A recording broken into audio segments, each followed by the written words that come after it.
ഇന്ന് രാത്രികാലം നമുക്ക് ഒരു പ്രാവശ്യം കൂടെ ദൈവത്തിന്റെ സ്ഥലത്തേക്ക് കടന്നു വരാൻ ദൈവം നമ്മളെ സഹായിച്ചതിനായിട്ട് ദൈവത്തെ സ്തുതിക്കുന്നു, വാഴ്ത്തുന്നു. ഇന്ന് രാത്രികാലം ഹല്ലേലൂയ പാട്ട് പാടുവാൻ വേണ്ടിയിട്ട് വചനത്തിൽ ശുശ്രൂഷിക്കുന്ന പാസ്റ്റർ രഞ്ജൻ ജോർജ് ആണല്ലോ. ഓക്ലഹോമ സിറ്റിയിൽ നിന്ന് പാസ്റ്ററിന്റെ കുഞ്ഞുങ്ങളാണ്, ഷെർലിനും ഷോണുമാണ് നമുക്ക് വേണ്ടി പാട്ട് പാടുന്നത്. ഹല്ലേലൂയ, കർത്താവ് നമ്മളെ അനുഗ്രഹിക്കട്ടെ. ഈ സമയത്ത് പാട്ട് പാടാൻ വേണ്ടിയിട്ടും അതിനുശേഷം വചനത്തിൽ സംസാരിക്കാൻ കർത്താവിന്റെ ദാസനെ ക്ഷണിച്ചുകൊള്ളുന്നു.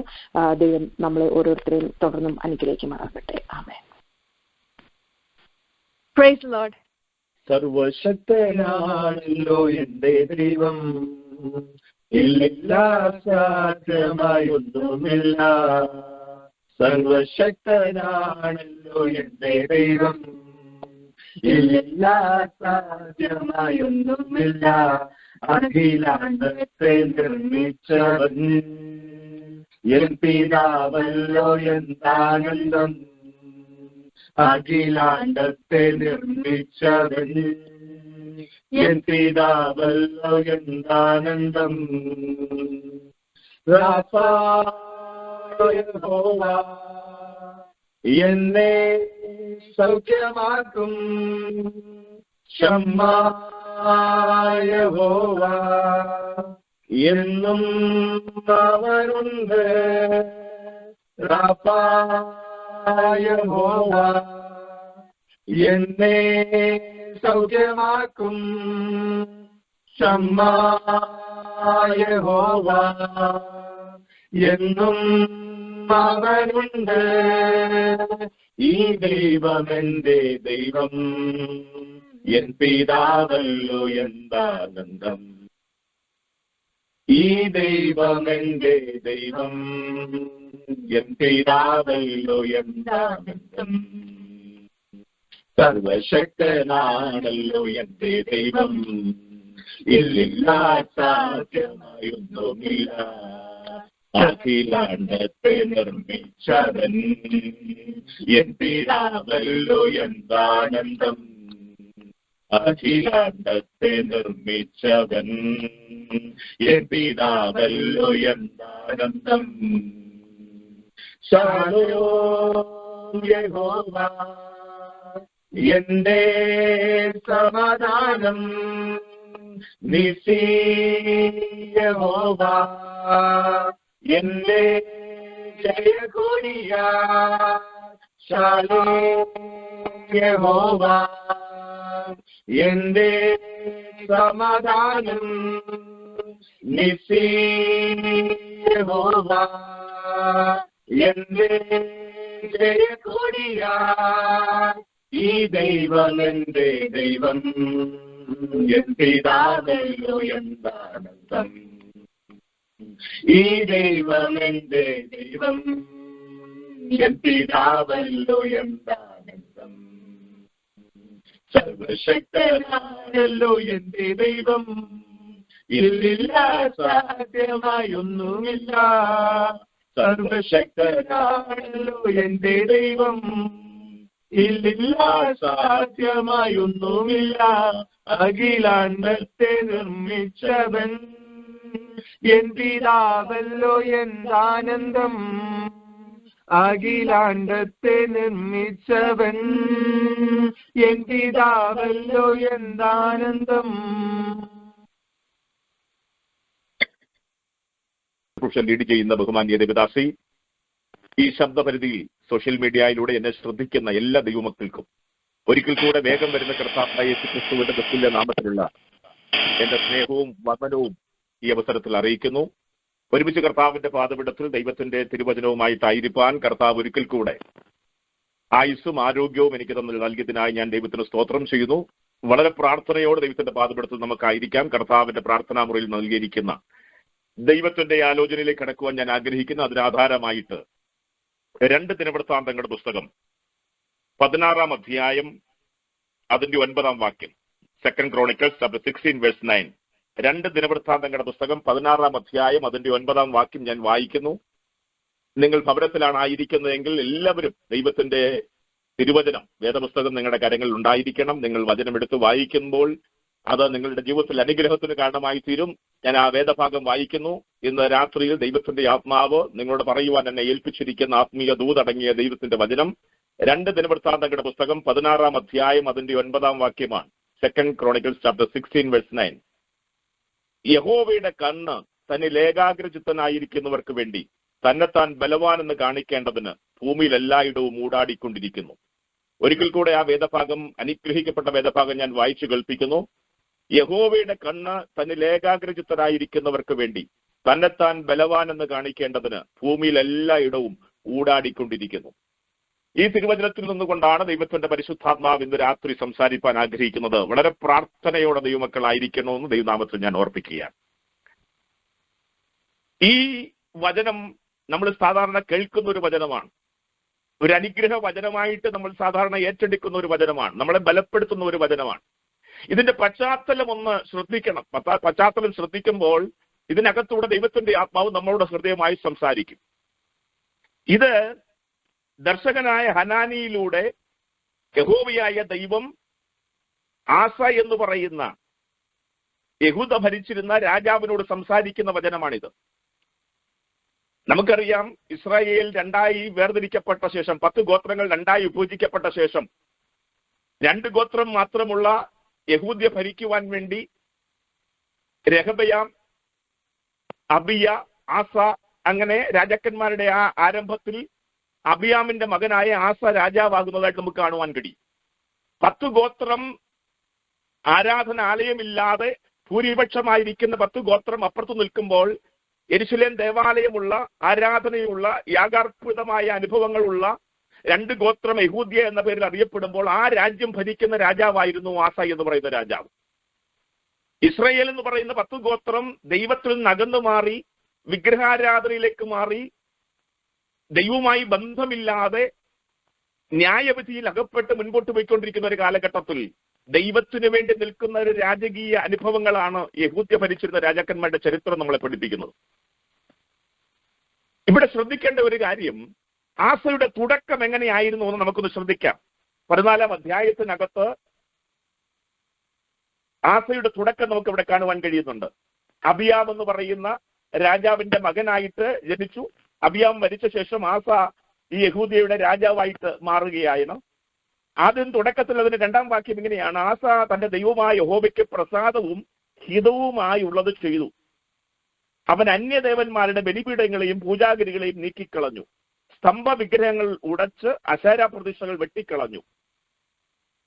ശ്രദ്ധിക്കണം, തുടക്കം വളരെ അനുഗ്രഹിക്കപ്പെട്ട നിലയിലാണ്. നമ്മുടെയൊക്കെ പെന്തക്കോസ്തിന്റെ ആരംഭത്തിൽ പോലെ തന്നെയാണ് ആസയുടെ രാജാവിന്റെ രാജകീയ ഭരണത്തിന്റെ തുടക്കം നമുക്ക് കാണുവാൻ കഴിയുന്നത്. ദൈവത്തിന് പ്രസാദകരമായി ഇത് ചെയ്തു എന്ന് പറഞ്ഞാണ് തുടങ്ങുന്നത്. 2-ാം വാക്യത്തിൽ എങ്ങനെ അവിടെ കിട്ടുന്നത്? അവൻ ദൈവത്തിന് പ്രസാദവും ഹിതവുമായുള്ളത് ചെയ്തു. എന്താണത്? അവൻ അന്യദേവന്മാരുടെ ബലിപീഠങ്ങളെ, പൂജാഗിരികളെയൊക്കെ ദേശത്തു നിന്ന് നീക്കിക്കളഞ്ഞു. സ്തംഭ വിഗ്രഹങ്ങൾ ഉടച്ച് അശേര പ്രതിഷ്ഠകൾ വെട്ടിക്കളഞ്ഞു. അപ്പൊ ദൈവത്തിന് ഹിതമായുള്ള കാര്യമാണ് അന്യ ദൈവങ്ങളുമായുള്ള ബന്ധം വിച്ഛേദിക്കുക എന്നുള്ളത്. വിഗ്രഹങ്ങളുമായിട്ടുള്ള ബന്ധം അവസാനിപ്പിക്കുക എന്നുള്ളത് ദൈവത്തിന്റെ ഇഷ്ടമുള്ള കാര്യമാണ്. സത്യദൈവത്തെ ആരാധിക്കുക എന്നുള്ളത് ദൈവത്തിന് ഹിതപരമായ കാര്യമാണ്, ഇഷ്ടമുള്ള കാര്യമാണ്. അങ്ങനെ ആരംഭിച്ച് മുൻപോട്ട് പോകുമ്പോൾ അവന്റെ ആ തീഷ്ണത നമുക്ക് മനസ്സിലാകണമെങ്കിൽ അവന്റെ 15-ാം വാക്യം, 15-ാം അധ്യായം 16-ാം വാക്യത്തിൽ ഇങ്ങനെയാണ് കൊടുത്തിരിക്കുന്നത്: ആസ രാജാവ് തന്റെ അമ്മയായ മയാഖയെയും അവൾ അശേരയ്ക്കൊരു മ്ലേച്ഛ വിഗ്രഹം ഉണ്ടാക്കിയിരുന്നത് കൊണ്ട് രാജ്യസ്ഥാനത്തു നിന്നും അവളെ നീക്കിക്കളഞ്ഞു. സ്വന്തം അമ്മ വിഗ്രഹാരാധനയിലേക്ക് പോയപ്പോ രാജ്യസ്ഥാനത്തു നമ്മളെ നീക്കിക്കളയുന്ന അത്ര മുഖം നോക്കാതെ ദൈവത്തിന് വേണ്ടി നിൽക്കുന്ന ഒരു രാജാവായിട്ടാണ് ആസ തുടക്കത്തിൽ നമുക്ക് കാണുവാൻ കഴിയുന്നത്. ശ്രദ്ധിക്കണമേ ദൈവം ഇതിലെ. നമ്മുടെ പിതാക്കന്മാരുടെയൊക്കെ കാലത്ത് ഇതേ അനുഭവങ്ങളായിരുന്നു. ഒരു കോംപ്രമൈസും ഇല്ലാതെ ദൈവത്തെ ആരാധിക്കുക, ദൈവത്തെ മാത്രം മുൻപിൽ നിർത്തുക, അതിനുവേണ്ടി സകലതും ഉപേക്ഷിക്കുക. അന്ന് വരെ അനുഭവിച്ചുകൊണ്ടിരുന്ന നന്മകളെന്ന് മറ്റുള്ളവർ പറയുന്ന പലതിനെയും ഉപേക്ഷിച്ചുകൊണ്ട് വേർപാടും വിശുദ്ധിയും ആചരിച്ചുകൊണ്ട് സത്യദൈവത്തെ ആരാധിക്കുന്ന ഒരു ഗ്രൂപ്പായിരുന്നു നമ്മുടെ തുടക്കത്തിൽ പെന്തക്കോസ്തിന്റെ തുടക്കകാലത്ത്. ഇവിടെയും അതാണ്. ആസയുടെ തുടക്കം വളരെ മനോഹരമാണ്.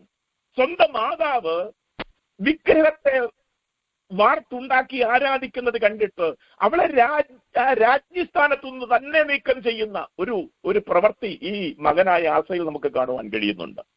അത് മാത്രമല്ല, ഏതാണ്ട് 5,80,000 പടയാളികളുള്ള ഒരു രാജ്യത്തിന്റെ അധിപനായിരുന്നു ഈ ആസ എന്ന് പറയുന്നത്. നമുക്ക് അത് 14-ാം അധ്യായത്തിന്റെ 8-ാം വാക്യത്തിൽ നമുക്ക് കാണുവാൻ കഴിയും. 5,80,000 പടയാളികൾ അവനുണ്ടായിരുന്നു, പരാക്രമശാലികളായ പടയാളികൾ. എന്നാൽ 9-ാം വാക്യത്തിലേക്ക് വരുമ്പോൾ ക്രൂശനായ സേരഹ് 10,00,000 ആളുകളും 300 രഥങ്ങളുമുള്ള ഒരു സൈന്യവുമായിട്ട് ഇവരുടെ നേരെ വരികയാണ്, ഇവർക്കെതിരെ യുദ്ധത്തിന് വരികയാണ്. 5,80,000 പടയാളികളുള്ള ആസയ്ക്ക് നേരെ, ആസയുടെ യഹൂദയ്ക്ക് നേരെ ഇതാ സേരഹ് 10,00,000 പടയാളികളും 300 രഥങ്ങളുമായി യുദ്ധത്തിന് വരുമ്പോ ആസ ഉടനെ ചെയ്ത കാര്യം എന്താണെന്നറിയാമോ? ആസ പെട്ടെന്ന് ദൈവത്തോടെ പ്രാർത്ഥിക്കാൻ തുടങ്ങി. ആസയുടെ പ്രാർത്ഥന സുപരിചിതമായ പ്രാർത്ഥനയാണ്. ഈ കാലത്തൊന്നും നമ്മളത് കേൾക്കാറില്ലെങ്കിലും നമ്മുടെ പിതാക്കന്മാരുടെ കാലത്ത് അവർ പ്രാർത്ഥിക്കുമ്പോൾ ആസയുടെ പ്രാർത്ഥന, അതിനകത്തെ വാക്കുകൾ എടുത്തു വെച്ച് പ്രാർത്ഥിക്കുന്നത് നമുക്ക് പലപ്പോഴും കേൾക്കുവാൻ കഴിഞ്ഞിട്ടുണ്ട്. ആസയുടെ പ്രാർത്ഥനയ്ക്കകത്ത്, പ്രശസ്തമായ ആസയുടെ പ്രാർത്ഥനയ്ക്കകത്ത് 5 കൂട്ടം കാര്യങ്ങൾ അടങ്ങിയിരിപ്പുണ്ട്. അത് 14-ാം അധ്യായം 11-ാം വാക്യം വായിക്കുമ്പോൾ നമുക്കത് മനസ്സിലാക്കുവാൻ കഴിയും. ആസ മുഴങ്കാൽ മടക്കി. എന്താ കാര്യം? തന്റെ സൈന്യത്തിനേക്കാൾ അധികമായിട്ട് ഇരട്ടിയോളം വരുന്ന സൈന്യം ആസയുടെ ഈ യഹൂദയ്ക്ക് നേരെ യുദ്ധത്തിന് വരുമ്പോ ആസ പെട്ടെന്ന് മുഴങ്കാൽ മടക്കി ദൈവത്തോട് പ്രാർത്ഥിക്കുക. പ്രാർത്ഥനാ ശകലങ്ങൾ 5 കൂട്ടം കാര്യം അതിനകത്തുണ്ട്. അതിനകത്ത് ഒന്നാമത്തെ കാര്യം, ബലവാനും ബലഹീനും തമ്മിൽ കാര്യമുണ്ടായാൽ സഹായിപ്പാൻ നീയല്ലാതെ ആരുമില്ല. ആസ പറയുകയാണ്, ഞാൻ ബലഹീനനാണ്, എതിരാളി ബലവാന്മാരാണ്. ഞങ്ങൾ തമ്മിൽ ഒരു പ്രശ്നമുണ്ടായാൽ സഹായിക്കാൻ നീയല്ലാതെ ഞങ്ങൾക്ക് ആരുമില്ല. നല്ല പ്രാർത്ഥനയാണ്. ദൈവമക്കളെ, നമുക്കും ഇത് പറയാൻ കഴിയും. നമ്മളും ഇങ്ങനെ പ്രാർത്ഥിക്കണം. നമുക്കെതിരെയുള്ള പ്രശ്നങ്ങൾ വലുതാണ്. ഇവിടെ സഹായിപ്പാൻ ദൈവമല്ലാതെ വേറെ ആരുമില്ല. ദൈവത്തിൽ ആശ്രയിക്കുന്ന ഒരു മനുഷ്യനെ നമുക്കിവിടെ കാണുവാൻ കഴിയും. ഒന്നാമത് പറയുന്നത്, ബലവാനും ബലഹീനനും തമ്മിൽ കാര്യമുണ്ടായാൽ സഹായിപ്പാൻ നീയല്ലാതെ ഞങ്ങൾക്കാരുമില്ല. രണ്ടാമത് അതിനകത്ത് പറയുന്നത്, ഞങ്ങളുടെ ദൈവമായ യഹോവേ നീ ഞങ്ങളെ സഹായിക്കണമേ. മൂന്നാമത്, നിന്നിൽ ഞങ്ങൾ ആശ്രയിക്കുന്നു. സമ്പൂർണമായിട്ട് ഞങ്ങൾ നിന്നിൽ ആശ്രയിക്കുന്നു. 5,80,000 പടയാളികളൊക്കെ ഉണ്ടെങ്കിലും, അവര് യോദ്ധാക്കളാണെങ്കിലും, ഞങ്ങൾ നിന്നിൽ ആശ്രയിക്കുന്നു. ദൈവമേ നീ പ്രവർത്തിക്കണം. നാലാമത്, നിന്റെ നാമത്തിൽ ഞങ്ങൾ അവർക്കെതിരായി പോകാൻ തയ്യാറാണ്. നിന്റെ നാമത്തിൽ ഞങ്ങൾ ഈ പുരുഷാർത്ഥത്തിനെതിരെ പുറപ്പെട്ടു വന്നിരിക്കുന്നു. അഞ്ചാമത്, യഹോവേ നീ ഞങ്ങളുടെ ദൈവം, മർത്യനെ നിന്റെ മുമ്പിൽ പ്രബലനാകാൻ അനുവദിക്കരുതേ. പ്രശസ്തമായ പ്രാർത്ഥനയാണ്, മനോഹരമായ പ്രാർത്ഥന, ദൈവത്തിൽ ആശ്രയിക്കുന്നവന്റെ പ്രാർത്ഥന. സ്വന്തം കഴിവിനേക്കാൾ അപ്പുറമായി ദൈവമാണ് എന്റെ ബലം എന്ന് പറയുന്ന ഒരു മനുഷ്യന്റെ പ്രാർത്ഥന. ഇത് ദൈവത്തിന് ഭയങ്കര ഇഷ്ടമായി.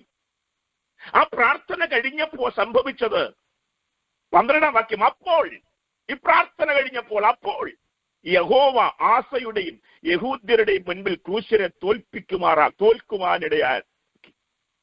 കണ്ടോ, ദൈവം ഇറങ്ങി വന്നു, ഇവരുടെ കൂടെ നിന്നു. യുദ്ധത്തിൽ പ്രാർത്ഥിച്ചവൻ, ദൈവത്തിൽ ആശ്രയിച്ചവൻ, ആസയും സൈന്യവും ജയിച്ചു. കണ്ടോ ദൈവമക്കളെ, എവിടെ ദൈവത്തിൽ ആശ്രയിക്കുമോ, വ്യവസ്ഥ പ്രകാരം ജീവിച്ചുകൊണ്ട്, പ്രമാണത്തിൽ നിന്നുകൊണ്ട്, ദൈവ ഇഷ്ടത്തിനകത്തു നിന്നുകൊണ്ട്, ഉപദേശത്തിനകത്തു നിന്നുകൊണ്ട്, എവിടെ ദൈവത്തിൽ ആശ്രയിച്ചോ അവിടെയൊക്കെ ജയമാണ്, അവിടെയൊക്കെ വിടുതലാണ്. അവിടെയൊക്കെ പ്രാർത്ഥനയ്ക്ക് പെട്ടെന്ന് മറുപടി ഉണ്ടായിട്ടുണ്ട്. ഇവിടെ നമ്മൾ അങ്ങനെ കാണുന്നത്. 14-ാം വാക്യത്തിൽ പ്രാർത്ഥിക്കുന്നു.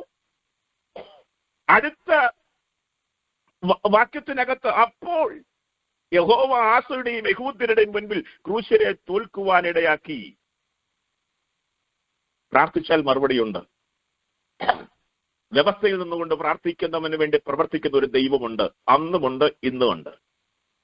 അതുകൊണ്ടാണ് പഴയ തലമുറ, പെന്തക്കോസ്തിന്റെ ആരംഭ തലമുറയുടെ പ്രാർത്ഥനകൾക്കെല്ലാം മറുപടി ഉണ്ടായിരുന്നു.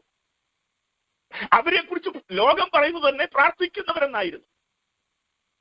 അവർ മുഴങ്കാൽ മടക്കിയാൽ വിടുതലുണ്ടായിരുന്നു, ജയമുണ്ടായിരുന്നു. കാര്യം എന്താ? അവർ വ്യവസ്ഥയിൽ നിൽക്കുന്നവരാണ്. അവർ ദൈവത്തിൽ ഒരു പ്രശ്നം വന്നാൽ അവർ ദൈവത്തിൽ ആശ്രയിക്കും, മനുഷ്യരിൽ ആശ്രയിക്കത്തില്ല, പ്രഭുക്കന്മാരിൽ ആശ്രയിക്കത്തില്ല, അവരുടെ വിദ്യാഭ്യാസത്തിൽ ആശ്രയിക്കത്തില്ല, അവരുടെ സൈന്യബലത്തിൽ ആശ്രയിക്കത്തില്ല. അവർക്ക് ഒറ്റ കാര്യമേ ഉള്ളൂ, മുഴങ്കാൽ മടക്കുക, സ്വർഗത്തേക്ക് നോക്കുക, പ്രാർത്ഥിക്കുക, ഉപവസിക്കുക, വിടുതലാണ്. അങ്ങനെ ഒരു കാലം ഉണ്ടായിരുന്നു. ഇവിടെ ആസയ്ക്കും അങ്ങനെ ഒരു കാലം ഉണ്ടായി. എന്നാൽ ശ്രദ്ധിക്കണമേ, ജയം ലഭിച്ച ശേഷം ദൈവം എന്തോ ചെയ്തു? പ്രവാചകനെ അയച്ചിട്ട് ആസയോടും രാജ്യത്തോടും പറയുന്ന ചില കാര്യങ്ങളുണ്ട്. ഈ ജയം കിട്ടിക്കഴിഞ്ഞാൽ നമ്മൾ കൂടുതൽ ദൈവത്തിന്റെ അടുക്കിലേക്ക് അടുത്ത് ചെല്ലണമെന്ന് ദൈവം ആഗ്രഹിക്കുന്നു. ജയം കിട്ടിക്കഴിയുമ്പോൾ ദൈവം വ്യവസ്ഥകൾ പറയും. ശ്രദ്ധിക്കണമേ, ആ വ്യവസ്ഥകൾ പറയുകയാണ്.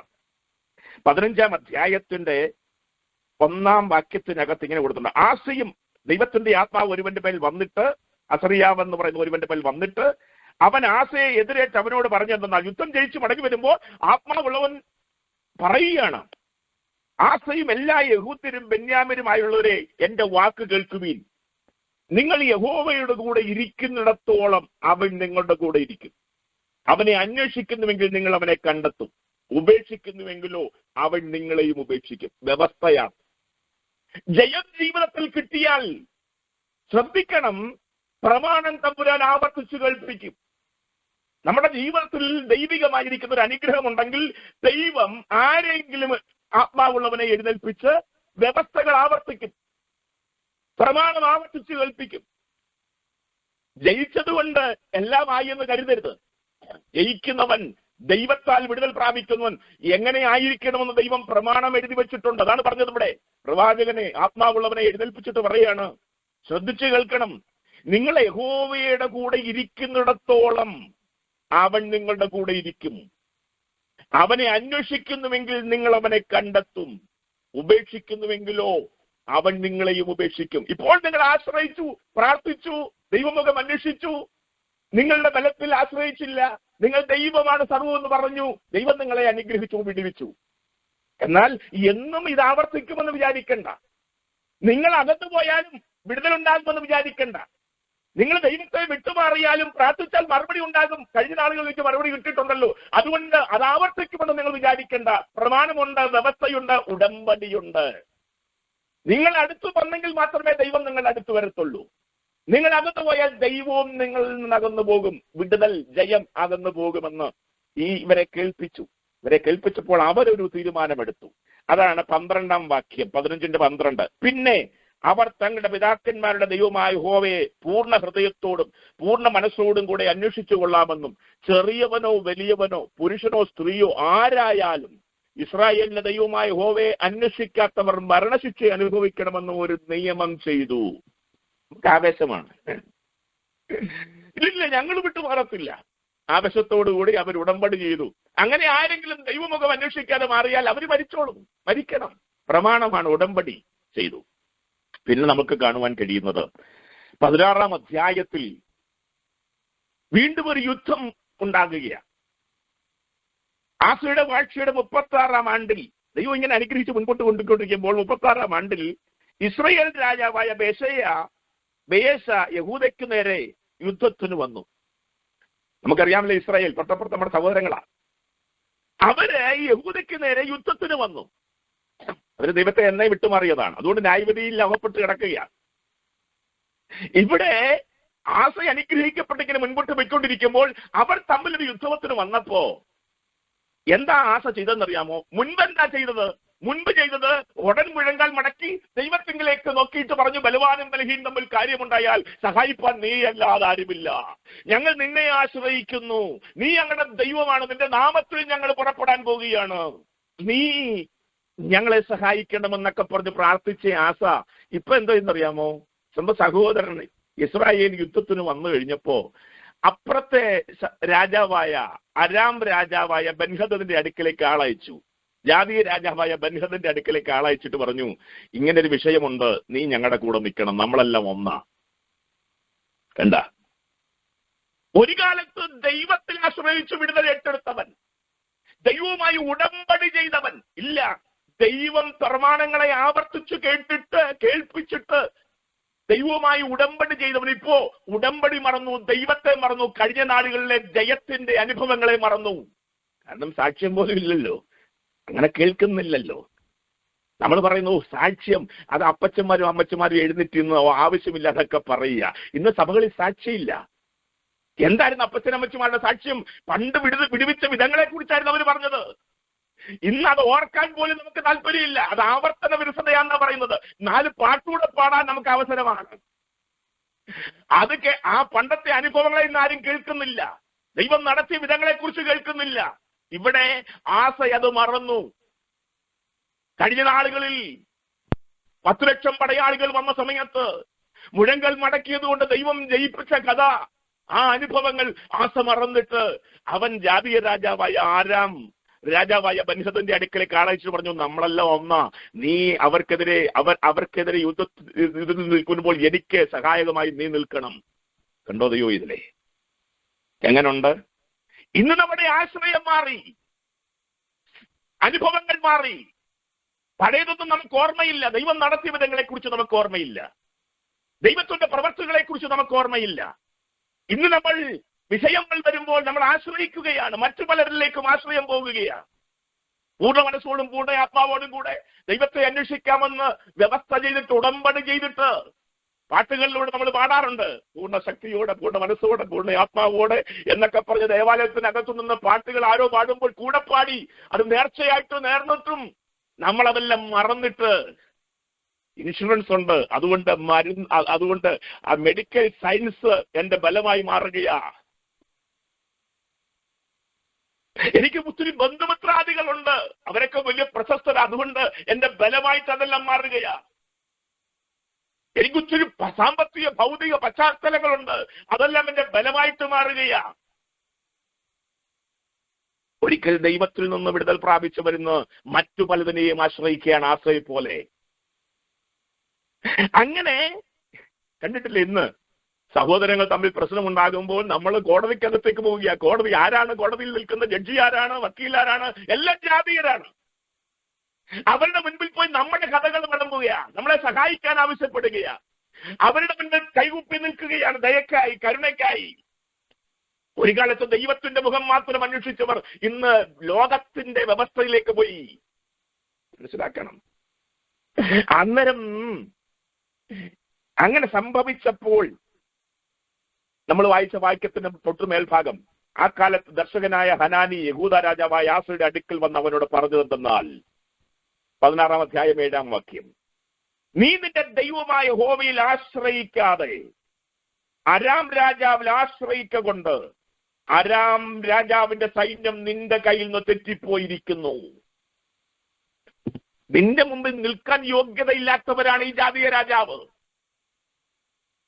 നിന്നെ കണ്ടാൽ ഭയന്ന് നിൽക്കേണ്ടവനെ ഇന്ന് നീ കൂടെ കൂട്ടിയത് കൊണ്ട് നിനക്കവനെ ഒരിക്കലും തോൽപ്പിക്കാൻ കഴിയില്ല. എന്തുകൊണ്ട്?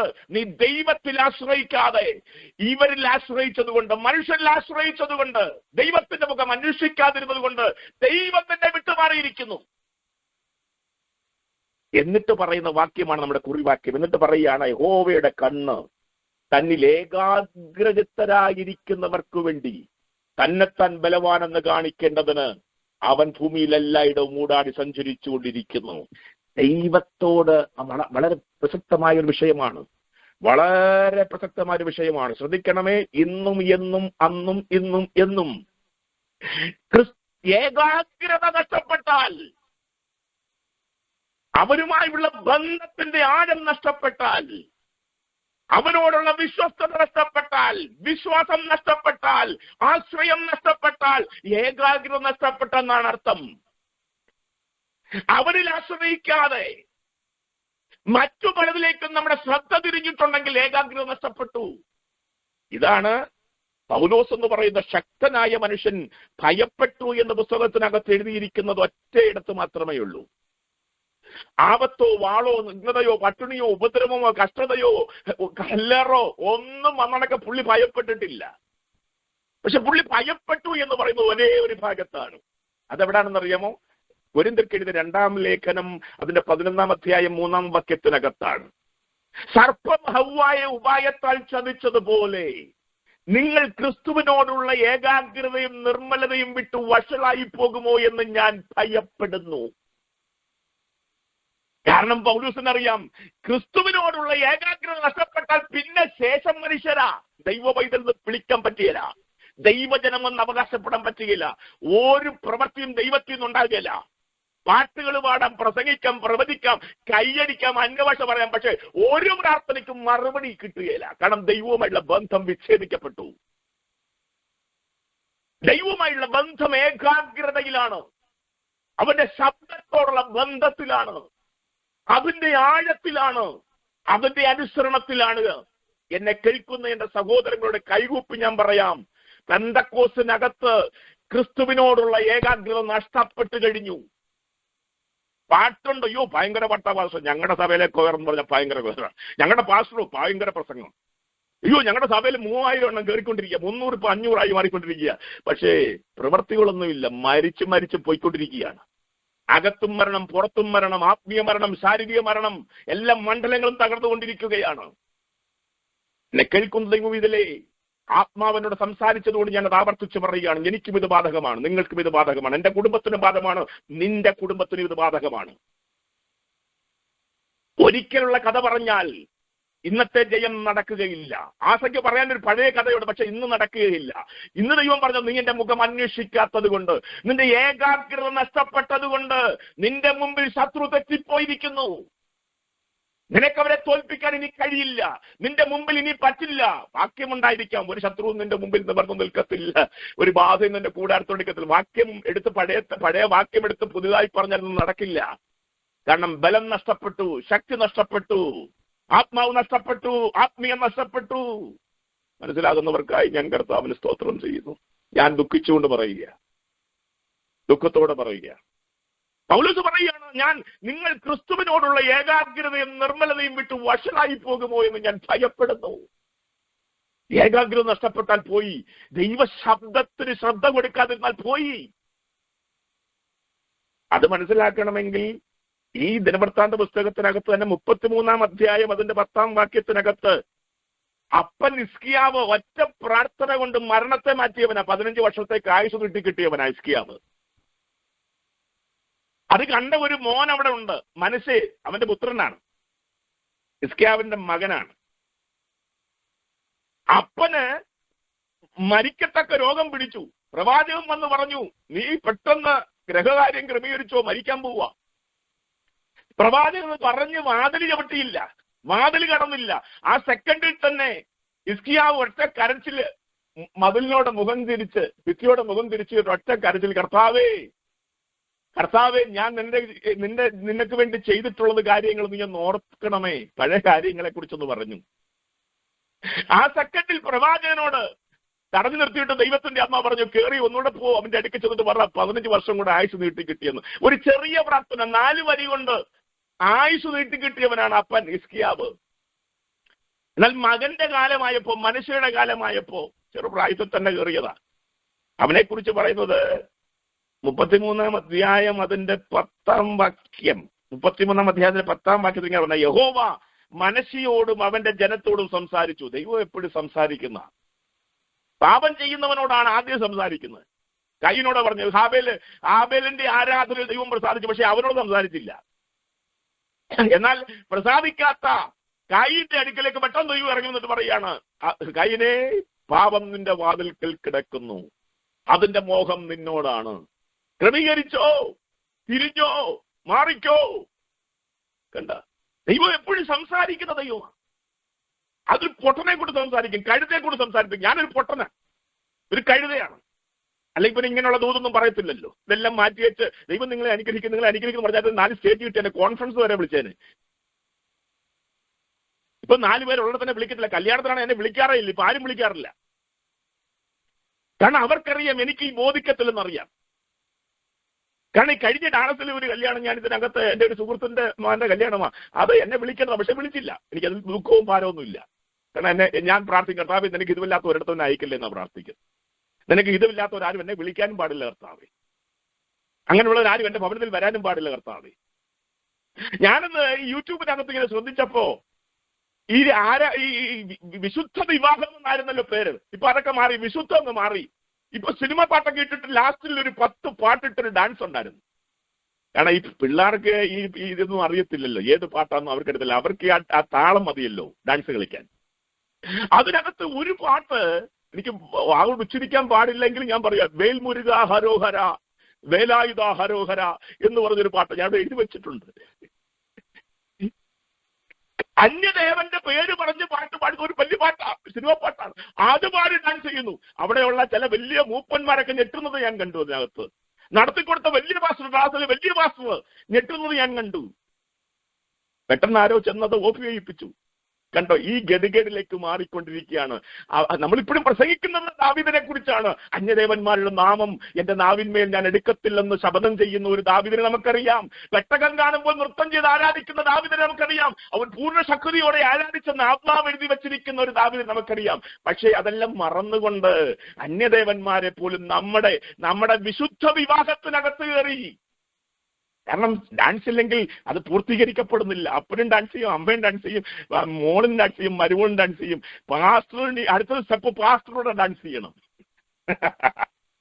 ശപിക്കപ്പെട്ട ജനം, ലോകമയമായ ലോകത്തിലേക്ക് ഇറങ്ങിപ്പോയ ജനം, എന്റെ ഭാഷയിൽ പറഞ്ഞാൽ ഗുണം പിടിക്കാത്ത ജനമായി മാറിക്കൊണ്ടിരിക്കുകയാണ്. ന്യായവിധിയകത്ത് കയറിയിരിക്കുക, സന്തോഷം നഷ്ടപ്പെട്ട ജനം. ഞാനിത് പറയുമ്പോൾ ദുഃഖമുണ്ട്, ഞാൻ ആ ഭാഗം വിടുക. ഇവിടെ ദൈവം സംസാരിക്കും. അതുകൊണ്ടാണ് ഇപ്പൊ എന്നെ കൊണ്ട് സംസാരിപ്പിക്കുക. യഹോവ മനശ്ശെയോടും അവന്റെ ജനത്തോടും സംസാരിച്ചു. അടുത്ത വാക്ക്, എങ്കിലും അവർ ശ്രദ്ധിച്ചില്ല. കേട്ടു, പക്ഷെ ശ്രദ്ധിക്കത്തില്ല.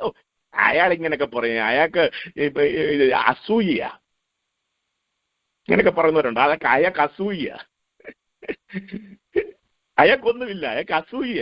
എന്നെ പോലെ സന്തോഷം അനുഭവിക്കുന്ന വേറെ ആരുമില്ല കേട്ടോ. ഇത്ര തൃപ്തന, ഒരു പരാതിയും ദൈവത്തോടും ഇല്ല, മനുഷ്യനോടും ഇല്ല. സന്തോഷമായിട്ട് ജീവിക്കുകയാണ്. കാരണം ദൈവശബ്ദം നിരന്തരം കേട്ടുകൊണ്ടിരിക്കുന്നത്, അതിനേക്കാൾ വലിയ സന്തോഷമില്ല. ആ സാന്നിധ്യം അനുഭവിച്ചുകൊണ്ടിരിക്കുന്നത്, അതിനേക്കാൾ വലിയ സന്തോഷമില്ല. ഇവിടെ ശ്രദ്ധിക്കണമേ ദൈവമക്കളെ, മനശ്ശെയോടും അവന്റെ ജനത്തോടും ദൈവം സംസാരിച്ചു, മോനെ പോക്ക് ശരിയല്ല, ഈ വഴി പോകുന്നത് ശരിയല്ല. പക്ഷെ അവർ ശ്രദ്ധിച്ചില്ല. എങ്കിലും അവർ ശ്രദ്ധിച്ചില്ല. അതുകൊണ്ട് എന്ത് സംഭവിച്ചു? യഹോവ അശൂർ രാജാവിന്റെ സേനാധിപതിമാരെ അവരുടെ നേരെ വരുത്തി. അവർ മനശ്ശെയെ കൊളുത്തിട്ട്, കണ്ടോ, കൊളുത്തുകളാൽ പിടിച്ച് ചങ്ങലക്കിട്ട് ബന്ധിച്ച് ബാബേലിലേക്ക് കൊണ്ടുപോയി. നാണം കെട്ടുപോയില്ലേ? ആരാണ്? രാജാവാണ്, ഹിസ്കിയാവിന്റെ മകനാണ്. പക്ഷെ കൊളുത്തുകൾ ഇട്ട് പിടിച്ചു. കണ്ടോ, ക്ലിപ്പിട്ട് പിടിച്ചിട്ട് ബന്ധിച്ച് അപമാനിച്ച് നിന്ദിക്കപ്പെട്ട് ചങ്ങലക്കിട്ട് അവനെ ബാബലിലേക്ക് കൊണ്ടുപോയി. എന്താ കാര്യം? ശ്രദ്ധിച്ചില്ല, ഏകാഗ്രതയില്ല. ദൈവമാണ് സംസാരിക്കുന്നുള്ള ബോധ്യം നഷ്ടപ്പെട്ടു. ശ്രദ്ധിക്കണം. ഇവിടെ മാത്രമല്ല, ഇരമ്യാവിന്റെ പുസ്തകത്തിനകത്തൊരു വാക്യമുണ്ട്. ഇരമ്യാവിന്റെ പുസ്തകം 13-ാം അധ്യായം അതിന്റെ 10-ാം വാക്യം. അവിടെ ഇങ്ങനെ കൊടുത്തിരിക്കുന്നത്. ഇരമ്യാവിന്റെ പുസ്തകം 13-ാം അധ്യായം 8-ാം വാക്യം മുതൽ ഞാൻ വായിക്കാം. യഹോവയുടെ അരുളപ്പാട് എനിക്കുണ്ടായെന്നാൽ യഹോവ ഇപ്രകാരം അരുളി ചെയ്യുന്നു, ഇങ്ങനെ ഞാൻ യഹൂദയുടെ ഗർവവും യെരൂശലേമിന്റെ മഹാഗർവവും കെടുത്തിക്കളയും. അടുത്ത വാക്യം ശ്രദ്ധിക്കണമേ, 10-ാം വാക്യം. എന്റെ വചനം കേൾക്കുവാൻ മനസ്സില്ലാതെ ഹൃദയത്തിന്റെ ശാഠ്യം പോലെ നടക്കുകയും അന്യദേവന്മാരെ സേവിച്ചു നമസ്കരിക്കേണ്ടതിന് അവരോട് ചേരുകയും ചെയ്യുന്ന ഈ ദുഷ്ടജനം ഒന്നിനും കൊള്ളരുതാത്ത ഈ കച്ച പോലെ ആയിത്തീരും. കണ്ടോ, ഒന്നിനും കൊള്ളരുതാത്ത കച്ച പോലെ ആയിത്തീരുമെന്ന് അവരെ കുറിച്ച് വിളിക്കുന്ന പേര് കണ്ടോ, ദുഷ്ടജനം. ശ്രദ്ധിക്കണമേ ദൈവമക്കളെ, എന്താണ് യഹൂദ്യയുടെ പാപം? ആലയമുള്ള, യാഗങ്ങളുള്ള യഹൂദ്യയുടെ പാപം എന്താണെന്ന് ചോദിച്ചാൽ, ഒന്ന്, യഹൂദയുടെ ഗർവം. നീ ആരാടാ ഞങ്ങളെ പഠിപ്പിക്കാൻ? യഹൂദയുടെ ഗർവം. ഞങ്ങള് ഞങ്ങളുടെ പള്ളി, ഞങ്ങളുടെ പാസ്റ്റർ, ഞങ്ങള്. യെരൂശലേമിന്റെ മഹാഗർവം. ആലയം വർണ്ണ ശിഷ്യന്മാരെ പോലും പറഞ്ഞില്ല, ആ യേശു കർത്താവിനെ പിടിച്ചുകൊണ്ടെന്ന് കാണിച്ചു. നോക്കെ ഞങ്ങളുടെ പള്ളിയുടെ തകിട്ട് കണ്ടോ, കല്ല് കണ്ടോ, കെട്ടിപ്പണിഞ്ഞ് പൊക്കുകയാ. അകത്ത് പോയി, പക്ഷെ പുറത്ത് കെട്ടിപ്പണിഞ്ഞ് പൊക്കുകയാ. അതിന്റെ മഹാഗർവം അവിടെ കൊടുത്തിട്ട് യെരൂശലേമിന്റെ മഹാഗർവവും. 3, ദൈവവചനം കേൾക്കാൻ മനസ്സില്ലാത്തവര്, ഹൃദയത്തിന്റെ ശാഠ്യം പോലെ നടക്കുന്നവര്, അന്യദേവന്മാരെ സേവിച്ചു നമസ്കരിക്കുന്നവര്. കണ്ടോ, ആരാ ഇത് ദൈവമക്കൾ? ആരാ യഹൂദ്യ? ഒരു കാലത്ത്, അപ്പന്മാരുടെ കാലത്ത് ദൈവത്തെ സ്നേഹിച്ച് സേവിച്ച് ദൈവഹിതമനുസരിച്ച് രാജ്യം ഭരിച്ചതുകൊണ്ട് ധനവും മാനവും വളരെ കൂടിയവര്, ദൈവത്താൽ അനുഗ്രഹിക്കപ്പെട്ടവര്. ഇപ്പോൾ എങ്ങനെ ഇരിക്കുന്നു? യഹൂദയുടെ ഗർവം, യെരൂശലേമിന്റെ മഹാഗർവം. ദൈവവചനം കേൾക്കാൻ മനസ്സില്ല, ഹൃദയത്തിലെ ശാഠ്യം പോലെ നടക്കുന്നവര്, അന്യദേവന്മാരെ സേവിച്ച് നമസ്കരിക്കേണ്ടതിന് അവരോട് ചേരുന്നവര്. നമുക്കെല്ലാ ആഘോഷങ്ങളും, അതെന്താ ആഘോഷിക്കുന്നതിന് എന്താ കുഴപ്പം? അതെന്താ ഓണവും നമുക്ക് ആഘോഷിക്കാം. സ്വർഗത്തിലേക്ക് കയറിപ്പോയി ഞാൻ മടങ്ങി വന്ന് നിങ്ങളെ ചേർത്തുകൊള്ളാമെന്ന് പറഞ്ഞ ആ ദൈവപുത്രനെ നോക്കിക്കൊണ്ടിരിക്കേണ്ടവര്, അവന്റെ വരവ് സ്വർഗത്തിലേക്ക് നോക്കി അവൻ മടങ്ങി വരുമെന്ന് വിശ്വസിച്ച് അവന്റെ വരവിനായി കാത്തിരിക്കേണ്ടവര്, പാതാളത്തിൽ അവസാനിച്ച ഒരു മഹാബലിയെ അവൻ ആണ്ടിലൊരിക്കൽ കയറി വരുന്നത് കാണാൻ കാത്തിരിക്കുന്ന ഓണത്തിന് ഉണ്ടവരെ, ഓണക്കോടി ഉടുത്തവരെ, കയറി വന്നത് സാത്താനാണ്, പാതാളത്തിലേക്ക് പോയവനാണ്. അന്റെ തലയെ ചവിട്ടിക്കൊണ്ട് മേളിലോട്ട് പോയ ഒരുവനെ നോക്കിയിരിക്കേണ്ടതിന് പകരം താഴോട്ട് പോയ, പാതാളത്തിലേക്ക് പോയ പൈശാചിക ശക്തിയെ സ്വീകരിച്ചാരയിച്ചെങ്കിൽ നിന്റെ വീട്ടിൽ നിന്ന് അവൻ ഇറങ്ങിപ്പോകില്ല. അടുത്ത ഒരു വർഷക്കാലം അവൻ നിന്റെ വീട്ടിനകത്ത് കയറിയിരിക്കുന്നു. പാട്ടിനെയും പാട്ടൊന്നും നടക്കില്ല കുഞ്ഞേ. കാരണം നീ സ്വീകരിച്ച് കയറ്റിയത് സാത്താന്യ ശക്തിയാണ്. അതുകൊണ്ട് നമുക്കിതെല്ലാം ആവാം, ലോകമൊന്നും വിഷയമല്ല. അന്യദേവന്മാരെ സേവിക്കേണ്ടതിന് അവരോട് ചെന്നു ചേർന്നവരെന്നാണ് ആ വേദഭാഗത്തിനകത്ത് കൊടുത്തത്. ഞാൻ പറഞ്ഞത് ചുമ്മാതല്ല, ഞാൻ എന്റെ വായിന്ന് വരുന്ന വാക്കുകളൊന്നും പറയുന്നില്ല. യിരെമ്യാവിന്റെ പുസ്തകം 13-ാം അധ്യായം അതിന്റെ 10-ാം വാക്യമാണ് ഞാൻ വായിച്ചു കേൾപ്പിച്ചത്. ശ്രദ്ധിക്കണം. അവർ ഒന്നിനും കൊള്ളരുതാത്തവരായി മാറി. ദൈവം അത് യിരെമ്യാവിനെ പഠിപ്പിച്ചെങ്ങനെ? യിരെമ്യാവിനോട് പറഞ്ഞു, ഈ അരക്ക് കെട്ടുന്ന കച്ചയുണ്ട്, മനോഹരമായ കച്ചയാണ്, ഏറ്റവും പുതിയ കച്ച. അവരുടെ മേൽ വസ്ത്രത്തിന്റെ മുകളിൽ ഇങ്ങനെ അരക്ക് കെട്ടും. ആ കച്ച വളരെ മനോഹരമായിരിക്കും, അത് അരയോടെ ചേർന്നിരിക്കും. അത് കാണുമ്പോൾ അവന്റെ പ്രൗഢി അതനുസരിച്ചാണ് ആ കച്ചയുടെ വലിപ്പം മനസ്സിലാകുന്നത്, അതിന്റെ വില മനസ്സിലാകുന്നത്. അങ്ങനെയുള്ള യിരെമ്യാവിന്റെ കച്ച, പ്രവാചകന്റെ കച്ച, ദൈവം പറയുകയാണ്, യിരെമ്യാവേ നീ അത് ഊരിയിട്ട് അത് കൊണ്ടുപോകും. ഒരു മലയുടെ അടുക്കൽ പാറയെടുക്കൊണ്ട് അതിന്റെ കീഴിൽ മണ്ണ് കുഴിച്ചിട്ട് ഇത് കൊണ്ടുപോയി കുഴിച്ചിടാൻ പറഞ്ഞു. ഈ നല്ല കച്ച കൊണ്ടുപോയി കുഴിച്ചിടാൻ പറഞ്ഞു. അനുസരിക്കുന്ന യിരെമ്യാവ് കൊണ്ടുപോയി കുഴിച്ചിട്ടു. എന്നിട്ട് മടങ്ങിപ്പോന്നു. കുറെ നാളുകൾക്ക് ശേഷം അവനോട് പറഞ്ഞു, ഞാൻ പണ്ട് നിന്നോട് പറഞ്ഞ ഒരു കച്ചയെ കുറിച്ച് നിനക്ക് ഓർമ്മയുണ്ടോ? നിന്റെ ഒരു കച്ച ഞാൻ കുഴിച്ചിടാൻ പറഞ്ഞായിരുന്നല്ലോ. യെസ്, ഓർമ്മയുണ്ട്. നീ പോയി അത് എടുത്തുകൊണ്ട് വരാൻ പറഞ്ഞു. കാലങ്ങൾ കഴിഞ്ഞു. അവൻ പോയി ആ മണ്ണെടുത്ത് മാന്തി ആ കച്ച എടുത്തപ്പോ കച്ച പന്നലായി പോയി. അത് അവിടെ കൊടുത്തിരിക്കുന്ന വാക്ക് അങ്ങനെയാണ്. ആ കച്ച എങ്ങനെയായിപ്പോയി? കേടുപിടിച്ച കച്ചയായിപ്പോയി. നീ ആ കച്ച പുറപ്പെട്ട പ്രാർത്ഥന ഒളിച്ചു വെക്കുക. അതിനുശേഷം അത് എടുത്തപ്പോൾ അവൻ ഒന്നിനും കൊള്ളരുതാത്ത വിധമായി കേടുപിടിച്ച് ഒന്നിനും എന്നാൽ പിഞ്ചിപ്പോവുക. കാരണം മണ്ണിനകത്ത് കിടന്ന് പിഞ്ചിപ്പോയി, ഒന്നിനും കൊള്ളരുതാത്ത ഒരു കച്ചയായി മാറി. എന്നിട്ടാണ് പറയുന്നത്, യഹോവയുടെ അരുളപ്പാട് ഇതുപോലെയാണ് യഹൂദയുടെ ഗർവവും യെരൂശലേമിന്റെ മഹാഗർവവും അവരുടെ ദൈവജനം കേൾക്കാൻ മനസ്സില്ലാത്തത് കൊണ്ട്, ഹൃദയത്തിന്റെ കാഠിന്യം പോലെ നടക്കുന്നത് കൊണ്ടും ശാഠ്യം പോലെ നടക്കുന്നത് കൊണ്ടും, അന്യദേവന്മാരെ സേവിക്കാൻ ചെന്ന് ചേർന്നത് കൊണ്ടും ഈ ദുഷ്ടജനം ഉപയോഗിക്കാൻ കൊള്ളാത്ത കച്ച പോലെയായി തീർന്നു. കണ്ടോ? എന്നാൽ ദൈവം എന്താഗ്രഹിച്ചുകൊണ്ടാണ് ഈ കച്ചയെ എടുത്തതെന്നറിയാമോ? താഴോട്ട് വായിക്കുമ്പോൾ മനസ്സിലാക്കാം. 11-ാം വാക്യം, കച്ച ഒരു മനുഷ്യന്റെ അരയിൽ പറ്റിയിരിക്കുന്നത് പോലെ ഞാൻ ഇസ്രായേൽ ഗൃഹത്തെ മുഴുവനും യഹൂദാ ഗൃഹത്തെ മുഴുവനും എനിക്ക് ജനവും കീർത്തിയും പ്രശംസയും അലങ്കാരവും ആകേണ്ടതിന് എന്നോട് പറ്റിയിരിക്കുമാറാക്കി. എന്നാൽ അവർക്കോ അനുസരിപ്പാൻ മനസ്സായില്ല. അതുകൊണ്ട് ആ ദുഷ്ടജനം ഒന്നിനും കൊള്ളരുതാത്ത കച്ചയെ പോലെയായി മാറി. നമ്മുടെ അവസ്ഥ ഇതല്ലേ? നിങ്ങൾ എന്നെ കല്ലെറിഞ്ഞോ? No problem. എന്നെക്കുറിച്ച് അന്യായമായി ഇതെല്ലാം പറഞ്ഞു, നോ പ്രോബ്ലം, എനിക്ക് വിഷയമേ അല്ല. പക്ഷെ നമ്മുടെ അവസ്ഥ ഇതല്ലേ? ഒരു കാലത്ത് ദൈവത്തിന്റെ ജനവും കീർത്തിയും പ്രശംസയും അലങ്കാരവും ഒക്കെയായിരുന്ന പെന്തക്കോസ്ത് സമൂഹം, പ്രാർത്ഥിക്കുന്നവര്, ആരാധിക്കുന്നവര്, അവരോട് കളിക്കരുത്, അവരുടെ കൂടെ ദൈവമുണ്ട്, ഇതെല്ലാം പ്രശംസയായിരുന്ന ഒരു ജനം ഇന്ന് ദുഷ്ടജനം, ഒന്നിനും കൊള്ളരുതാത്തവരായി മാറിയെങ്കിൽ ശ്രദ്ധിക്കണമേ ദൈവത്തിലെ. എന്താണ് കാരണം? ദൈവശബ്ദം കേൾക്കാൻ മനസ്സില്ല, ദൈവശബ്ദം ശ്രദ്ധിക്കാൻ മനസ്സില്ല, ദൈവശബ്ദത്തെ അനുസരിക്കാൻ മനസ്സില്ല, കഴിഞ്ഞ നാളുകളിലെ അനുഭവത്തെ ഓർക്കാൻ മനസ്സില്ല, ദൈവം നടത്തിയ വിധങ്ങളെ കുറിച്ചുള്ള സാക്ഷ്യം പറയിപ്പിക്കാൻ നമുക്ക് താല്പര്യമില്ല. പ്രായമുള്ള നമ്മുടെ അപ്പച്ചനമ്മച്ചമാരും പ്രായമുള്ള ദൈവദാസന്മാരും മാറിപ്പോയാൽ എന്തായി തീരുമെന്ന് എനിക്കറിയില്ല. കാരണം അവർക്ക് അനുഭവമുണ്ട്, പക്ഷെ അവരെ കൊണ്ടൊന്നും മിണ്ടിപ്പിക്കുകയില്ല. കാരണം അവർ പറഞ്ഞാൽ ആവർത്തന വിരസതയാണ്. കാരണം അവർക്ക് പറയാൻ ഒന്നേ ഉള്ളൂ, കഴിഞ്ഞ നാളുകൾ ദൈവം നടത്തിയ വിധങ്ങൾ. ആ ഓർമ്മയിൽ നിന്നുകൊണ്ട് ഹൃദയത്തിനകത്ത് രൂപാന്തരം ഉണ്ടാകേണ്ടതിന്, ദൈവജനം കേൾക്കുമ്പോൾ രൂപാന്തരം ഉണ്ടാകേണ്ടത്, നമുക്കതൊന്നും ശ്രദ്ധിക്കാൻ സമയമില്ല.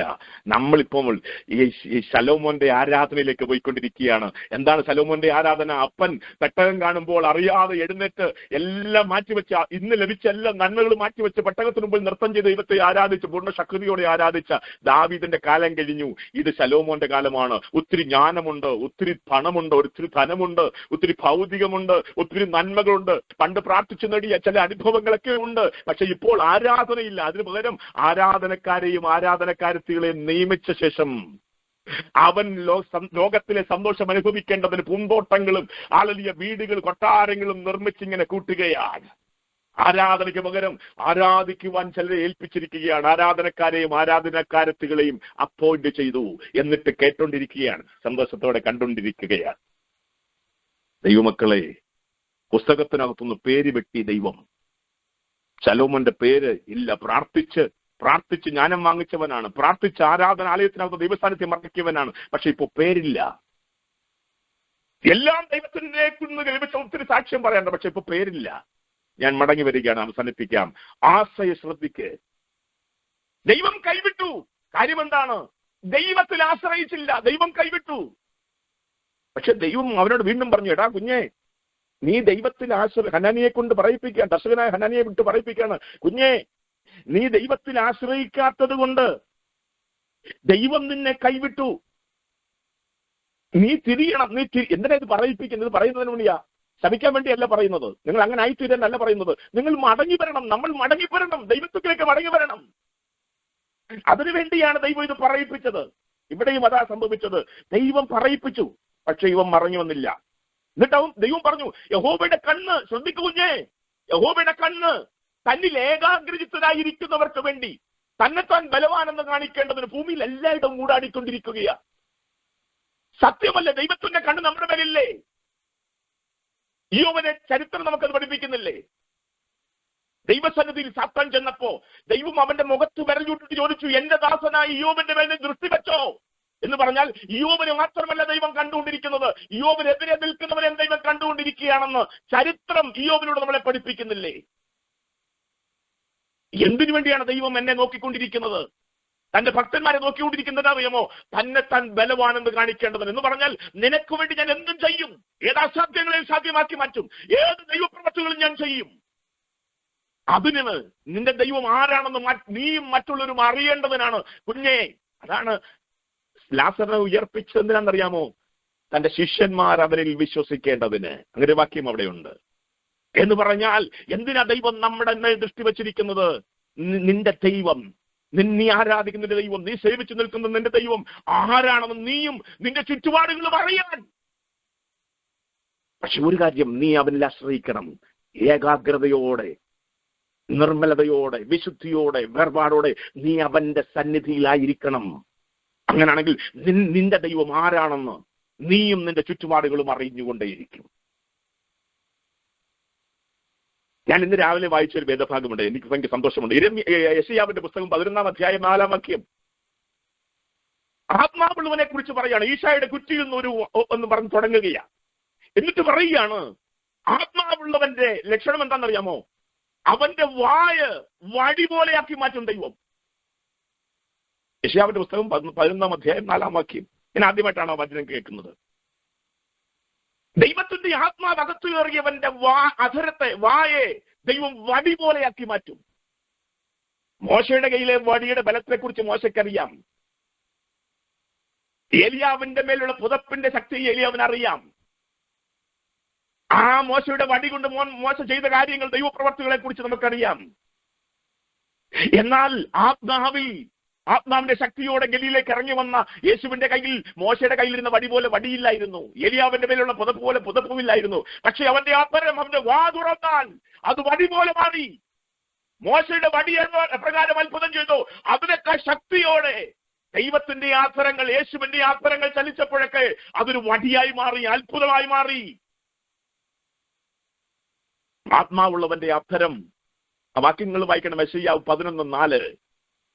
ആത്മാവുള്ളവന്റെ വായ വടി പോലെയാണ്. ദാവീദിന് പറഞ്ഞാൽ മനസ്സിലാകും, അവന്റെ വടിയും കോലും എന്നെ ആശ്വസിപ്പിക്കുന്നു. ഇന്ന് രാത്രിയിലും എന്റെ മേൽ പകർന്നിരിക്കുന്ന ദൈവാത്മാവിൽ എന്റെ ആധരം വടി പോലെയാണ്. ചിലർക്കത് വേദന പോലെ തോന്നും, പക്ഷെ ചിലർക്കത് അത്ഭുതമായി മാറും. ഞാൻ എന്റെ വാക്കുകളെ അവസാനിപ്പിക്കുന്നു. ആസയ്ക്ക് മനസ്സിലായില്ല.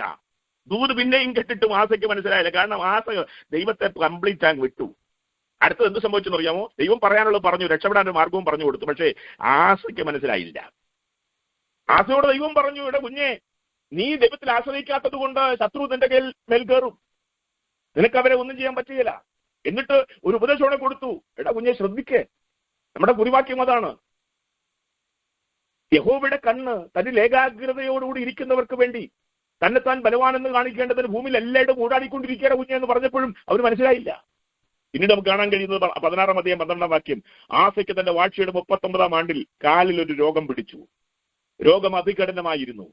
എന്നാൽ അവൻ യഹോവയല്ല വൈദ്യന്മാരെയാണ് അന്വേഷിച്ചത്. കണ്ടോ? എന്നിട്ടും ദൈവം ഒരു ചെറിയ ബാലശിക്ഷ കൊടുത്തു, തിരിച്ചു വരാൻ ഒരു ക്രമീകരണം കൊടുത്തു. അവന് അതികഠിനമായൊരു രോഗം പിടിച്ചു. അപ്പോഴെങ്കിലും അവന്റെ സ്വയ ജീവിതത്തിൽ ഒരു വിഷയം വന്നു, അവന്റെ കുടുംബത്തിനകത്ത്, അവന്റെ ജീവിതത്തിനകത്ത്, അവന്റെ ശരീരത്തിനകത്ത് ഒരു വിഷയം വന്നപ്പോഴെങ്കിലും അവൻ ദൈവത്തിന്റെ മുഖം അന്വേഷിക്കുമെന്ന് ദൈവം വിചാരിച്ചു. പക്ഷേ അവിടെ എഴുതിയിരിക്കുകയാണ്, ഇല്ല, അതികഠിനമായ രോഗമായിട്ട് പോലും അവൻ ദൈവത്തിൽ ആശ്രയിച്ചില്ല, അവൻ വൈദ്യന്മാരിലേക്ക് തിരിഞ്ഞു. അതുകൊണ്ട് സംഭവിച്ചു, തന്റെ പിതാക്കന്മാരെ പോലെ നിദ്ര പ്രാപിച്ചു. തന്റെ വാഴ്ചയുടെ 41-ാം ആണ്ടിൽ അവൻ മരിച്ചു. എന്നെ കേൾക്കുന്ന ദൈവമക്കളോട് ഞാൻ പറയട്ടെ, വളരെ ശ്രദ്ധിക്കണം, വളരെ ശ്രദ്ധിക്കണം. ഞാൻ നെഗറ്റീവായിട്ട് പറഞ്ഞ് അവസാനിപ്പിക്കുകയല്ല. ഈ കാലഘട്ടത്തിൽ നമ്മുടെ ജീവിതത്തിൽ സംഭവിച്ചുകൊണ്ടിരിക്കുന്ന കാര്യം ദൈവാത്മാവ് ഒന്ന് പൊരുതിരിച്ച് തന്നേ ഉള്ളൂ. എന്നാൽ ശ്രദ്ധിക്കുക, നമ്മുടെ കുറിവാക്യത്തിലേക്ക് ഞാൻ മടങ്ങി വരിക. തന്നിൽ ഏകാഗ്രചിത്തരായിരിക്കുന്നവർക്ക് വേണ്ടി തന്നെത്താൻ ബലവാനെന്ന് കാണിക്കേണ്ടതിന് അവൻ ഭൂമിയിൽ എല്ലായിടത്തും ഊടാടി സഞ്ചരിച്ചു കൊണ്ടിരിക്കുകയാണ്.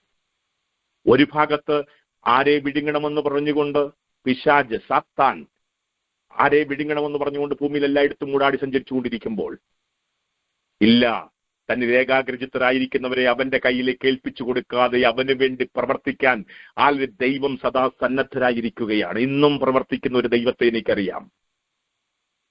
പുസ്തകം നമ്മൾ പഠിച്ചാൽ തീച്ചൂളക്കകത്ത് പ്രവർത്തിച്ച ഒരു ദൈവത്തെ നമുക്കറിയാം.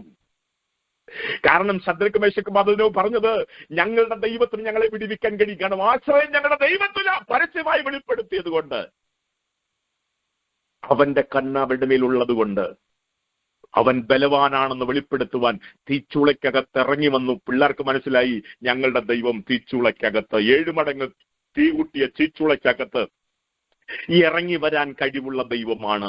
അവൻ അവരെ കണ്ട, അവരെ ഇട്ട രാജാവും മറ്റുള്ളവരും ഒരേപോലെ മനസ്സിലാക്കി, ഇവരുടെ ദൈവം സാധാരണ ദൈവമല്ല, ഇവരുടെ ദൈവം സർവശക്തിയുള്ള ദൈവമാണ്, ബലവാനാണ്.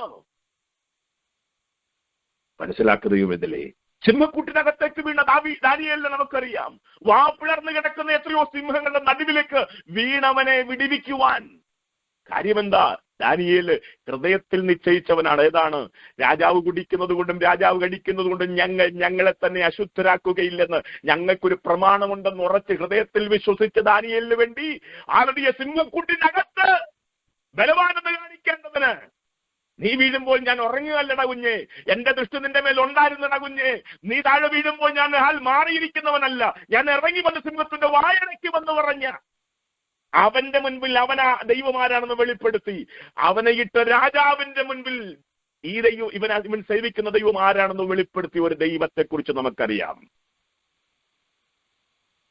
പത്രോസിനോട് ചോദിക്കുക, നീ ഉറങ്ങിക്കിടന്നാലും, കാരാഗ്രഹത്തിനകത്ത് ബന്ധിക്കപ്പെട്ടവനാ, നീ ഉറങ്ങിക്കിടന്നാലും എന്റെ കണ്ണടഞ്ഞിട്ടില്ലടാ എന്ന് പറഞ്ഞ് അകത്തളപ്പിലേക്ക് ദൂതനെ ഇറക്കി കാരാഗ്രഹത്തിനകത്ത് ചങ്ങലകളെ അഴിച്ച് വാതിലുകളെ സ്വതവേ തുറന്ന് പുറത്തു കൊണ്ടുപോയി പ്രാർത്ഥിക്കുന്നവരുടെ മുൻപിൽ നിർത്തിയ ദൈവമാരാണെന്ന് നീ മനസ്സിലാക്കണം.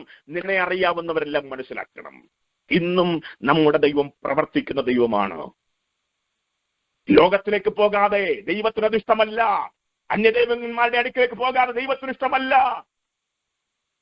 കാരണം ലോകസ്നേഹം ദൈവത്തോട് ശത്രുത്വമാണ്. ലോകത്തെ സ്നേഹിക്കുന്ന ഒരുവനും ദൈവത്തെ സ്നേഹിക്കാൻ പറ്റില്ല. ഒരുപക്ഷെ നിന്നെ മാറ്റി നിർത്തിയെന്ന് വന്നേക്കാം, അപമാനിച്ചെന്ന് വന്നേക്കാം, നിന്ദിച്ചെന്ന് വന്നേക്കാം, പക്ഷേ നിന്റെ ദൈവം നിന്റെ കൂടെ ഉണ്ടാകും. കുഞ്ഞുങ്ങൾ പാടിയ പാട്ട്, സർവശക്തനാണല്ലോ എന്റെ ദൈവം, അവൻ അസാധ്യമായി ഒന്നുമില്ല. അവൻ റാഫയാണ്, അവൻ ഷമ്മയാണ്, അവൻ നിസിയാണ്, അവൻ ശാലോമാണ്. ഈ ദൈവത്തെ അവൻ തന്നെത്താൻ ബലവാനെന്ന് കാണിക്കേണ്ടതിന് അവൻ ഭൂമിയിൽ എല്ലായിടവും മൂടാക്കൊണ്ടിരിക്കുന്നു. നിനക്ക് വേണ്ടി, നിന്റെ കുടുംബത്തിന് വേണ്ടി വിശ്വസ്തയോടെ നിൽക്കുന്ന സഹോദരി സഹോദര, നിനക്ക് വേണ്ടി ആര് നിന്റെ കൂടെ ഇല്ലെങ്കിലും അവൻ നിന്നെ ഒരു നാളും കൈവിടുകയില്ല, അവൻ നിന്നെ ഒരു നാളും ഉപേക്ഷിക്കുകയില്ല. സ്വല്പ നേരത്തേക്ക് നീ ശത്രു ജയിച്ചെന്ന് വിചാരിച്ചാൽ നീ അങ്ങനെ ചിന്തിക്കാതെ അവസാനം ദൈവം നിന്നെ കുറിച്ച് എന്താണോ ചിന്തിക്കുന്നത് അത് നിവർത്തിയാകും. നീ ഏത് കുപ്പയിൽ കിടന്നാലും ഒരു ദിവസം നീ വിടർന്നു വരും, നിന്നെ മറ്റുള്ളവർ ദർശിക്കും. ഞാൻ ആത്മാവിൽ പ്രവചിച്ചു പറയാം, ദൈവത്തിന് വേണ്ടി നിൽക്കുന്ന ദൈവത്തിന്റെ ദാസീദാസന്മാരെ, നിനക്ക് വേണ്ടി പ്രവർത്തിക്കാൻ ഒരു ദിവസം ദൈവം ഇറങ്ങി വരും. വേണ്ടി ഞാൻ പറയാം, നീ ആവർത്തിച്ച് ദൈവത്തിന്റെ വാക്കുകൾ ഏറ്റുപറഞ്ഞു. ആരും നിന്റെ വാക്ക് ഏറ്റെടുത്തില്ലെങ്കിൽ, നിന്റെ ഭവനത്തിലും നിന്റെ സഭയിലും നിന്റെ ദേശത്തും ആരും ഏറ്റെടുത്തില്ലെങ്കിൽ നീ ദൈവത്തിന്റെ ശബ്ദമായി മാറിക്കോ. ഒരു ദിവസം നീ പറഞ്ഞതിനെ നിവർത്തിക്കുവാൻ ദൈവം നിന്റെ വാക്കിനകത്തിറങ്ങി വരും. എല്ലാ കണ്ണുകളും അടച്ചാട്ടെ. ഒരിക്കൽ കൂടെ ഞാൻ ആ വാക്യം വായിക്കുന്നു. യഹോവയുടെ കണ്ണ് തന്നിൽ ഏകാഗ്രചിത്തരായിരിക്കുന്നവർക്ക് വേണ്ടി തന്നെത്താൻ ബലവാനെന്ന് കാണിക്കേണ്ടതിന് അവൻ ഭൂമിയിൽ എല്ലായിടവും ഊടാടി സഞ്ചരിച്ചു കൊണ്ടിരിക്കുന്നു. ഭാരപ്പെടണ്ട. നിന്റെ കുടുംബത്തെ ഓർത്ത്, നിന്റെ കുഞ്ഞുങ്ങളെ ഓർത്ത്, നിന്റെ ഭാവിയെ ഓർത്ത്, നിന്റെ ശുശ്രൂഷയെ ഓർത്ത് നീ ഭാരപ്പെടണ്ട. അവൻ എന്താണോ നിന്നെക്കുറിച്ച് ആഗ്രഹിക്കുന്നത് നിവൃത്തിയാകും. വചനം പറയുന്നു, ഞാൻ നിന്നെക്കുറിച്ച് നിരൂപിക്കുന്ന നിരൂപണങ്ങൾ തിന്മയ്ക്കല്ല, അത് നന്മയ്ക്കാണ്. എന്റെ പിശാച് എന്നെ കുറിച്ച് ചിന്തിക്കുന്നതല്ല, കള്ളം പറയുന്ന മനുഷ്യർ എന്നെ കുറിച്ച് ചിന്തിക്കുന്നതല്ല.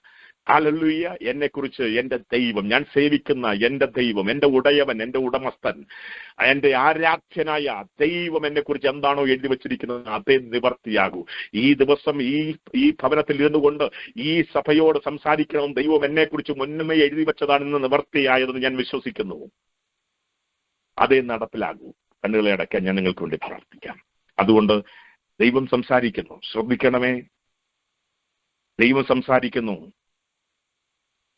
ദൈവവചനം കേൾക്കാൻ മനസ്സില്ലാത്തവരായിരിക്കല്ലേ. ദൈവം സംസാരിക്കുന്നു, അത് മുന്നറിയിപ്പായി എടുക്കണമേ. തിരിയണം, നമുക്ക് മടങ്ങി വരാം. എല്ലാ കണ്ണുകളും അടച്ചാട്ടെ. പരിശുദ്ധനായ ദൈവമേ, സ്വർഗ്ഗസ്ഥ പിതാവേ, അങ്ങയുടെ പാദപീഠത്തിലേക്ക് ഈ ജനവുമായിട്ട് ഞാൻ ഒരുമിച്ച് കടന്നു വരുന്നു. ദാനിയേൽ പറഞ്ഞതുപോലെ, ശമൂവേൽ പറഞ്ഞതുപോലെ, ഞങ്ങൾ പാപം ചെയ്തു, ഞങ്ങൾ വികടമായി നടന്നു, ഞങ്ങൾ പ്രവാചക ശബ്ദത്തെ അവഗണിച്ചു, ഞങ്ങളോട് ക്ഷമിക്കണമെന്ന് പറഞ്ഞതുപോലെ അടിയരും കർത്താവേ ഞങ്ങൾ ഒരുമിച്ച് പറയുന്നു, ഞങ്ങൾ പാപം ചെയ്തു. ഞങ്ങൾ പലപ്പോഴും നിന്നെ ശ്രദ്ധിക്കാതെ കർത്താവെ മറ്റു പലതിലേക്ക് ഞങ്ങളുടെ ശ്രദ്ധ മാറി. കർത്താവെ, ഞങ്ങളെ മടങ്ങി വരുവാൻ തമ്പുരാൻ ആഹ്വാനം ചെയ്തതിനായി സ്തോത്രം. ഒരവസരം തന്നതിനായി സ്തോത്രം. കർത്താവ്, ഞങ്ങൾ തിരിയുകയാണ്. ഞങ്ങളുടെ ഏതാവശ്യത്തിനും, ഞങ്ങളുടെ പുറമെയുള്ള ഏതാവശ്യത്തിനും ഞങ്ങളുടെ അകത്തുള്ള യേശുവിലേക്ക് ഞങ്ങൾ തിരിയുകയാണ്. ഞങ്ങളുടെ അകത്ത് രക്ഷിക്കപ്പെട്ടപ്പോൾ ഞങ്ങളുടെ അകത്ത് കയറിയ യേശുവിലേക്ക് ഞങ്ങളുടെ പുറമെയുള്ള എല്ലാ ആവശ്യത്തിനും നീ മതിയായവെന്ന് പറഞ്ഞുകൊണ്ട് ഞങ്ങൾ തിരിയുക. ഞങ്ങൾ നിന്നിൽ ആശ്രയിക്കുന്നു. കർത്താവെ, നീ ഞങ്ങളെ സഹായിക്കണമേ. ഈ ജനത്തെ അനുഗ്രഹിക്കണമേ. അവരുടെ ആവശ്യങ്ങൾ പ്രവർത്തിക്കണമേ. അവരുടെ തലമുറയുടെ വിഷയങ്ങൾ പ്രവർത്തിക്കണമേ. അവരുടെ കുടുംബത്തെ അനുഗ്രഹിക്കണമേ. അവരുടെ ശുശ്രൂഷാമണ്ഡലങ്ങളെ അനുഗ്രഹിക്കണമേ. അവരുടെ ശരീരത്തെ സൗഖ്യമാക്കണമേ. കർത്താവേ, നീ അവരുടെ ന്യായാധിപനായി ഇറങ്ങി വരണമേ. കർത്താവേ, തിരിക്കരം നീട്ടി അവരെ അനുഗ്രഹിക്കണമേ. അതിരുകളെ വിസ്താരമാക്കണമേ. അങ്ങനെ ചെയ്യുന്ന കൃപയ്ക്കായി സ്തോത്രം. ഈ ശുശ്രൂഷയെ അനുഗ്രഹിച്ച് പ്രാർത്ഥിക്കുന്നു. ഇതിന്റെ പിൻപിൽ പ്രവർത്തിക്കുന്ന എല്ലാവരെയും അനുഗ്രഹിക്കുന്നു. ഈ ലീഡ് ചെയ്തവരെ, കർത്താവെ, അതിന്റെ പിൻപിൽ പ്രവർത്തിക്കുന്നവരെ, ഇതിൽ ഭാഗവാക്കാക്കുന്നവരെ, ഈ ശബ്ദം കേൾക്കുന്നവരെ എല്ലാം ഞാൻ അനുഗ്രഹിച്ച് ദൈവവരങ്ങൾ സമർപ്പിക്കുന്നു. പ്രാർത്ഥനയുടേതായി സ്തോത്രം. മുഴുവൻ മഹത്വവും യേശു കർത്താവിന് മാത്രം ഞാൻ അർപ്പിക്കുന്നു. യേശുവിൻ നാമത്തിൽ തന്നെ ആമേൻ.